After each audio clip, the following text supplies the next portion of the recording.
Whenever we are sitting in a stationary car that suddenly speeds up, we feel a backward push against our seat. If the driver slams the brakes, we get pushed forward. And when the car makes a sharp left turn, we lean toward the right. All of these are examples of acceleration. Whether we are in a car, on a bike, or even running, we experience acceleration whenever velocity changes. In this video, we'll break down what acceleration really means, how to calculate it, and why it's more than just speeding up. Let's get started.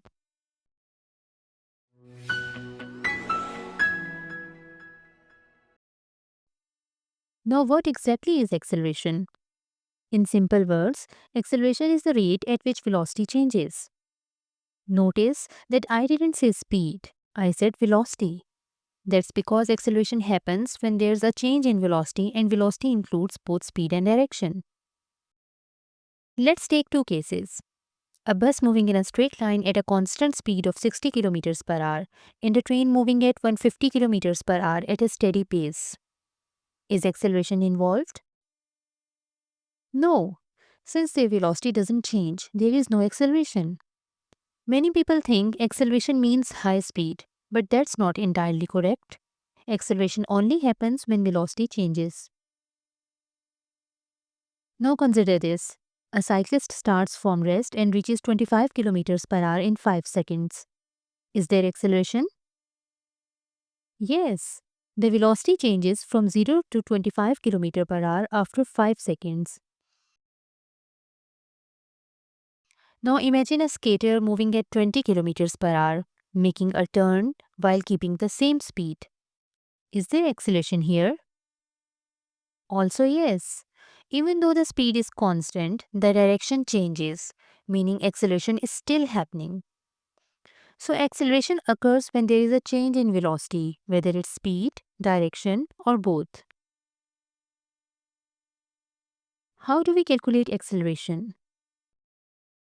Acceleration is the rate of change of velocity, and the formula is acceleration is equal to change in velocity over the time taken.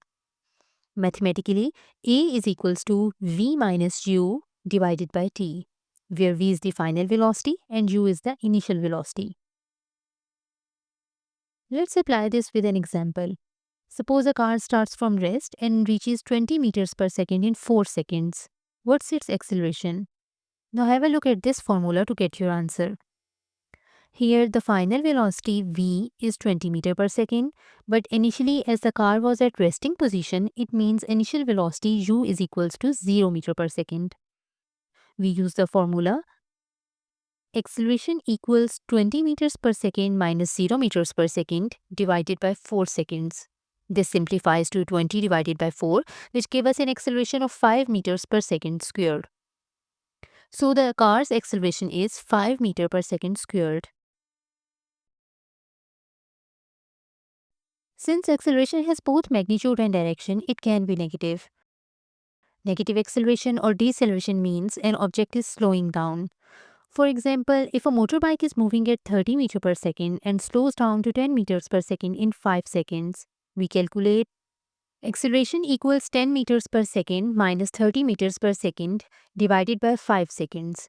This simplifies to negative 20 divided by 5, which gives us an acceleration of negative 4 meters per second squared. The negative sign tells us that velocity is decreasing, so the object is slowing down. Another important thing to note is that the 4 meters per second squared acceleration represents the average acceleration over those 5 seconds. In reality, the motorbike's acceleration may not have remained exactly 4 meters per second squared the entire time. Instead, it might have changed, perhaps accelerating more in the first few seconds and then slowing down towards the end. However, if the motorbike has maintained a steady acceleration throughout, we would refer it as uniform or constant acceleration. The last thing we need to cover is another acceleration formula. We have already seen most of these variables before, but this time distance measured in meters is included in the equation. So how does this equation compare to the original one? The key difference is that instead of time, this formula uses distance. So which equation should you use? That depends on the information given in the problem. If the question gives you distance, use this formula. If it provides time, go with the original one. Let's use this with an example. Imagine a ball is dropped from a height and just before hitting the ground, its velocity is 8 meters per second. We need to calculate how high it was dropped from, assuming there is no air resistance. At first, this might seem tricky because we only know the final velocity, v is equals to 8 meter per second. But since ball was dropped, we can safely assume that its initial velocity u was 0 meter per second. Also, any object in free fall accelerates at 9.8 meters per second squared due to gravity. Now we have final velocity v is equals to 8 meter per second, initial velocity u is equals to 0 meter per second, and acceleration a is equals to 9.8 meter per second squared. To calculate distance, we rearrange the formula so that we divide both sides by 2a. Rearranging the formula, s is equals to v square minus u square divided by 2a. Now substituting our values, this simplifies to 64 divided by 19.6, which gives us 3.27 meters. So the ball must have been dropped from 3.27 meters above the ground. And that wraps up our lesson on acceleration.